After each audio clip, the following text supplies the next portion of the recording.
Hello lovely students and welcome back to English with Lucy. Today I've got another monster of a lesson for you. We are going to learn 50 of the most useful phrasal verbs in context through a story so they really get stuck in your brain for life. But I'm not just going to sit here, read a list of phrasal verbs, give you an example, blah, blah, blah. I want this one to be a bit more exciting. So I've gone ahead and created 5 short stories that use all of these phrasal verbs so that you can learn each one in context and not be bored to tears. Don't worry, I'll still make time to give you their meanings and all of that fun stuff. Now, before we get started with today's lesson, I want to let you know that I have made you a free PDF and it contains a full transcript of all of the stories, plus every single one of the phrasal verbs we're discussing today, laid out beautifully with some additional vocabulary, all the examples, definitions, and of course a quiz at the end so you can test your understanding. If you'd like to download your copy, just click on the link in the description box, you enter your name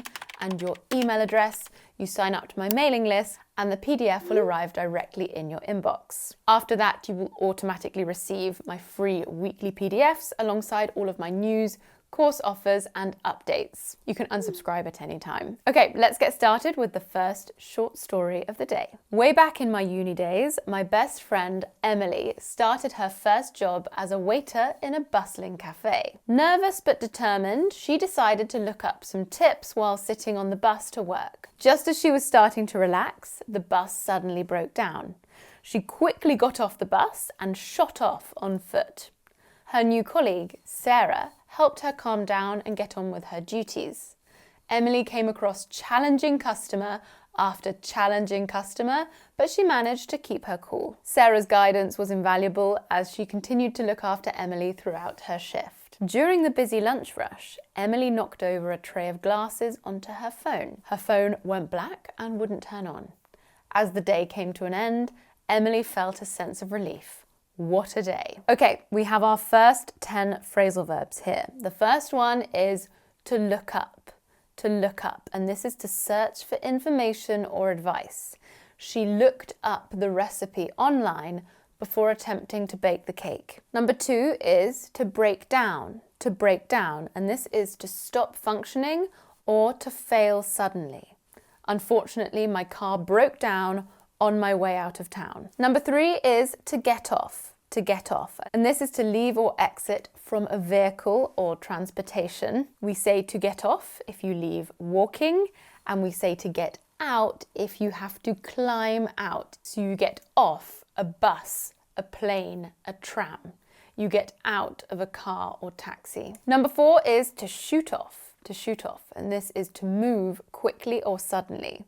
As soon as the bell rang, the children shot off towards the playground. Number 5 is to calm down, This is to become less anxious or agitated. I always try to take a deep breath to calm down before giving a presentation. Number 6 is to get on with something. Someone is different.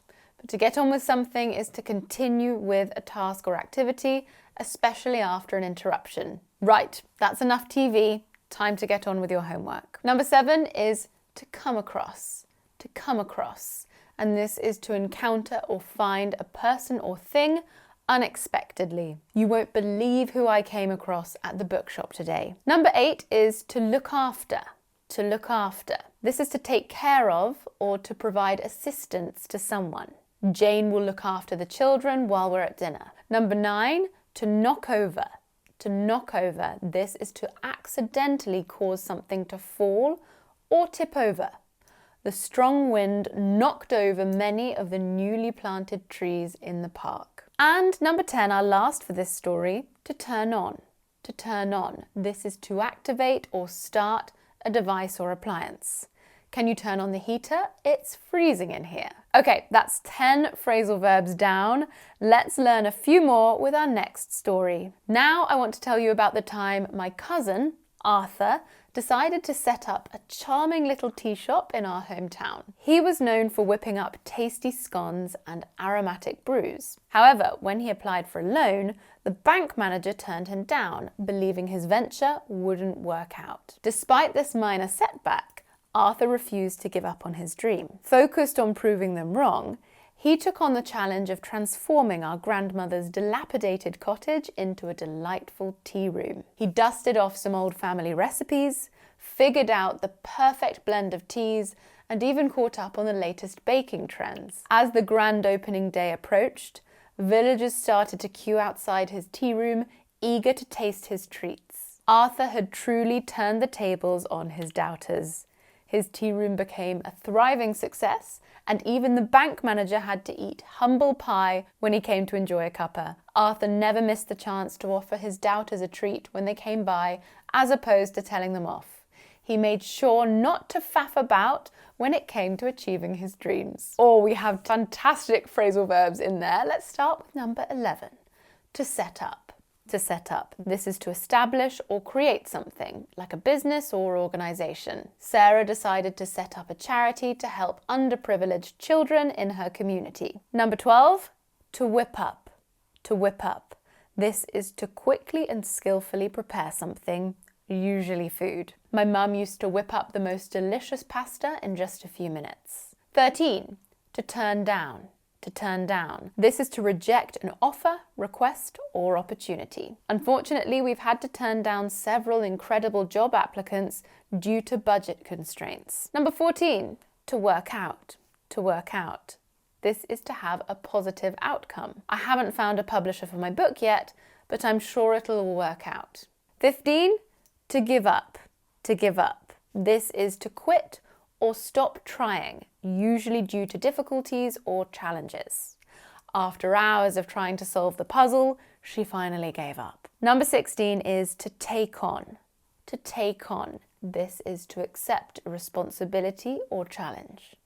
Mark was eager to prove himself to the higher-ups and quickly agreed to take on the team leader role. 17 is to dust off. To dust off. This is to revive or reuse something neglected or forgotten. Ali decided it was time to dust off the guitar he bought as a teenager and learn to play once and for all. 18, to figure out. To figure out.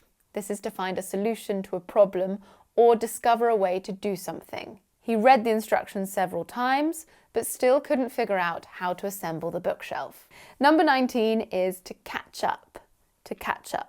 This is to get up to date or reach the same level as others. After missing a few classes, Lisa needed to catch up on her coursework. Number 20, to tell off.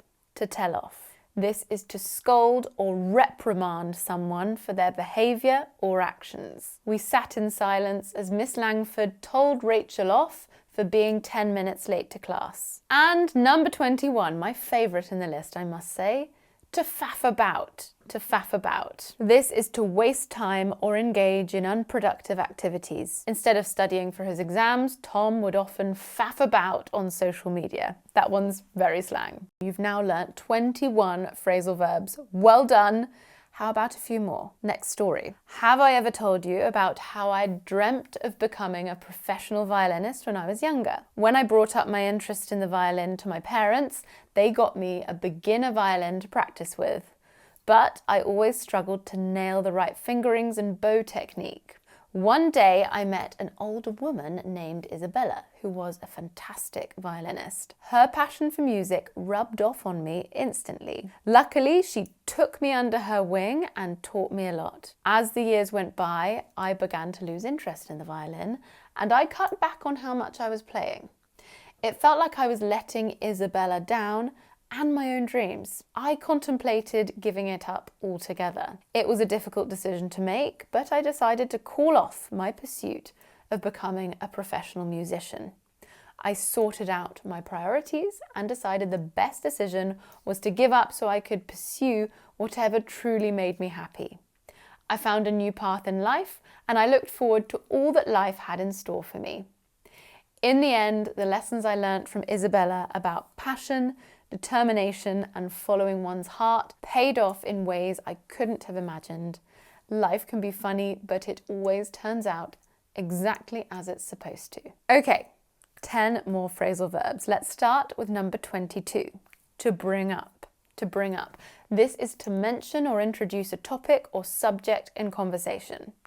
Sarah decided not to bring up the fact that she was moving out of the country during the family dinner. 23 is to rub off on or onto somebody. This is to have a positive influence on someone, causing them to adopt certain qualities or habits.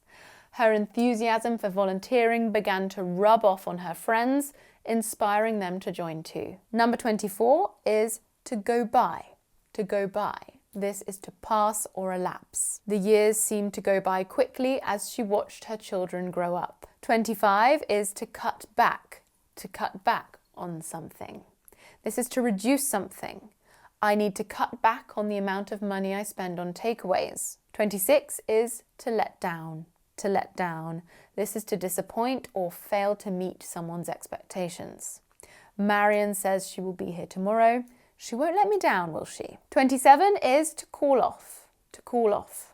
This is to cancel or terminate an event, plan or activity. Due to bad weather, they had to call off the outdoor picnic and reschedule it. 28 is to sort out. To sort out. This is to resolve or organise a situation or problem. I've got to sort out the plumbing issue in the kitchen. It's becoming quite a nuisance. 29 is to look forward to. To look forward to. This is to anticipate or be excited about a future event or experience. The whole family looks forward to the annual reunion. It's the highlight of the year. 30, to pay off. To pay off. This is to yield positive results or success as a result of hard work. Putting in effort into your studies now will pay off in the long run. What you're doing right now to improve your phrasal verbs and your English will pay off in the long run, I promise. And number 31, to turn out. To turn out. This is to result or develop in a particular way, often unexpectedly. Despite initial doubts, the project turned out to be a great success. Okay, next lot of phrasal verbs. I'm going to tell you the juicy story. We say a story is juicy when it contains gossip or interesting or personal information. I'm going to tell you the juicy story of Tom and Elizabeth. They were inseparable throughout sixth form and were the envy of all their peers.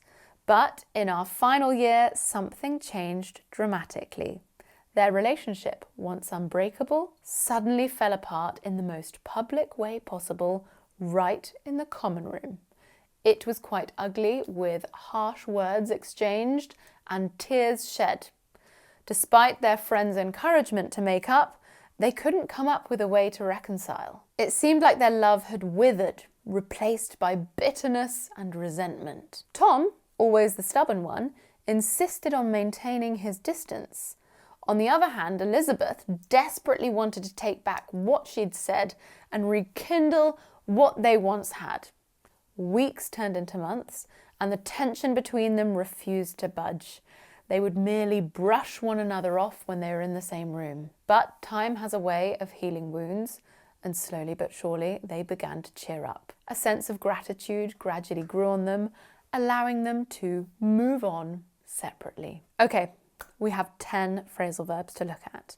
Number 32, to fall apart. To fall apart. This is to disintegrate or break down, often referring to relationships or structures, or clothes. Clothes can fall apart. As the years passed, the once grand mansion began to fall apart, its walls crumbling. 33, to make up. To make up. This is to reconcile or to resolve differences, typically after a disagreement or conflict. They knew they had to make up and mend the rift in their friendship after their heated debate. 34 is to come up with something. To come up with something. This is to devise or create a solution, plan or idea. In her quest for adventure, she often came up with creative ways to appreciate the small things in her life. 35 is to insist on. To insist on.